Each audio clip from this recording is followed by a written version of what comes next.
La ciencia, su método y su filosofía, por Mario Bunge. 7. ¿Cuál es el método de la ciencia? 4. El método científico, ars inveniendi. Hemos convenido en que un enunciado fáctico general susceptible de ser verificado puede llamarse hipótesis, lo que suena más respetable que corazonada, sospecha, conjetura, suposición o presunción. Y es también más adecuado que estos términos, ya que la etimología de hipótesis es punto de partida, que ciertamente lo es una vez que se ha dado con ella. Abordemos ahora el segundo problema que nos propusimos, a saber, ¿existe una técnica infalible para inventar hipótesis científicas que sean probablemente verdaderas? En otras palabras, ¿existe un método en el sentido cartesiano de conjunto de reglas ciertas y fáciles que nos conduzcan a enunciar verdades fácticas de gran extensión? Muchos hombres, en el curso de muchos siglos, han creído en la posibilidad de descubrir la técnica del descubrimiento y de inventar la técnica de la invención. Fue fácil bautizar al niño no nacido, y se lo hizo con el nombre de ars inveniendi. Pero semejante arte jamás fue inventado. Lo que es más, podría arguirse que jamás se lo inventará, a menos que se modifique radicalmente la definición de ciencia. En efecto, el conocimiento científico, por oposición a la sabiduría revelada, es esencialmente falible, esto es, susceptible de ser parcial o aún totalmente refutado. La falibilidad del conocimiento científico y por consiguiente la imposibilidad de establecer reglas de oro que nos conduzcan derechamente a verdades finales no es sino el complemento de aquella verificabilidad que habíamos encontrado en el núcleo de la ciencia. Vale decir, no hay reglas infalibles que garanticen por anticipado el descubrimiento de nuevos hechos y la invención de nuevas teorías, asegurando así la fecundidad de la investigación científica. La incertidumbre debe buscarse tan solo en las ciencias formales. ¿Significa esto que la investigación científica es errática e ilegal? Y por consiguiente, que los científicos lo esperan todo de la intuición o de la iluminación? Tal es la moraleja que algunos científicos y filósofos eminentes han extraído de la inexistencia de leyes que nos aseguren contra la infertilidad y el error. Por ejemplo, Bridgman, el expositor del operacionismo, ha negado la existencia del método científico, sosteniendo que la ciencia es lo que hacen los científicos, y hay tantos métodos científicos como hombres de ciencia.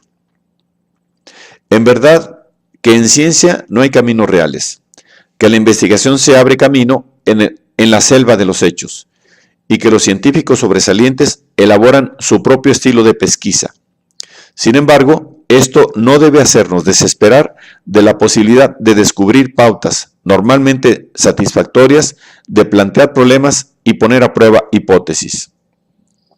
Los científicos que van en pos de la verdad no se comportan ni como soldados que cumplen obedientemente las reglas de la ordenanza, opiniones de Bacon y Descartes, ni como los caballeros de Mark Twain, que cabalgaban en cualquier dirección para llegar a Tierra Santa, opinión de Bridgman. No hay avenidas hechas en ciencia, pero hay en cambio una brújula mediante la cual a menudo es posible estimar si se está sobre una huella promisoria.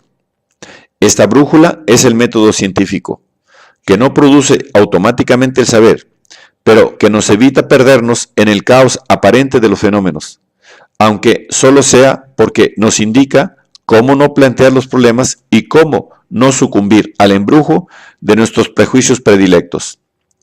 La investigación no es errática, sino metódica, solo que no hay una sola manera de sugerir hipótesis, sino muchas maneras. Las hipótesis no se nos imponen por la fuerza de los hechos, sino que son inventadas para dar cuenta de los hechos. Es verdad que la invención no es ilegal, sino que sigue ciertas pautas, pero estas son psicológicas antes que lógicas. Son peculiares de los diversos tipos intelectuales y por añadidura los conocemos poco, porque apenas se los investiga. Hay, ciertamente, reglas que facilitan la invención científica, y en especial la formulación de hipótesis. Entre ellas figuran las siguientes: el sistemático reordenamiento de los datos, la supresión imaginaria de factores con el fin de descubrir las variables relevantes, el obstinado cambio de representación en busca de analogías fructíferas. Sin embargo, las reglas que favorecen o entorpecen el trabajo científico no son de oro, sino plásticas. Aún más, el investigador rara vez tiene conciencia del camino que ha tomado para formular sus hipótesis. Por esto, la investigación científica puede planearse a grandes líneas y no en detalle, y aún menos puede ser regimentada. Algunas hipótesis se formulan por vía inductiva, esto es, como generalizaciones sobre la base de la observación de un puñado de casos particulares. Pero la inducción dista de ser la única o siquiera la principal de las vías que conducen a formular enunciados generales verificables. Otras veces, el científico opera por analogía.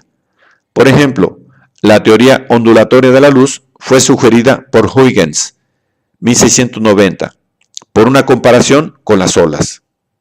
En algunos casos, el principio heurístico es una analogía matemática. Así, por ejemplo, Maxwell, 1873, predijo la existencia de ondas electromagnéticas sobre la base de una analogía formal entre sus ecuaciones del campo y la conocida ecuación de las ondas elásticas. Ocasionalmente, el investigador es guiado por consideraciones filosóficas. Así fue como procedió Oersted, 1820. Buscó deliberadamente una conexión entre la electricidad y el magnetismo, obrando sobre la base de la convicción a priori de que la estructura de todo cuanto existe es polar, y que todas las fuerzas de la naturaleza están conectadas orgánicamente entre sí. La convicción filosófica de que la complejidad de la naturaleza es ilimitada le llevó a Bohm a especular sobre un nivel subcuántico, fundándose en una analogía con el movimiento browniano clásico. Ni siquiera la fantasía teológica ha dejado de contribuir, aunque, por cierto, en mínima medida. Recuérdese el principio de la mínima acción de Maupertuis, 1747, formulado en la creencia de que el Creador lo había dispuesto todo de la manera más económica posible. A las hipótesis científicas se llega, en suma, de muchas maneras. Hay muchos principios heurísticos, y el único invariante es el requisito de la verificabilidad. La inducción, la analogía y la deducción de suposiciones extracientíficas, por ejemplo filosóficas, proveen puntos de partida que deben ser elaborados y probados.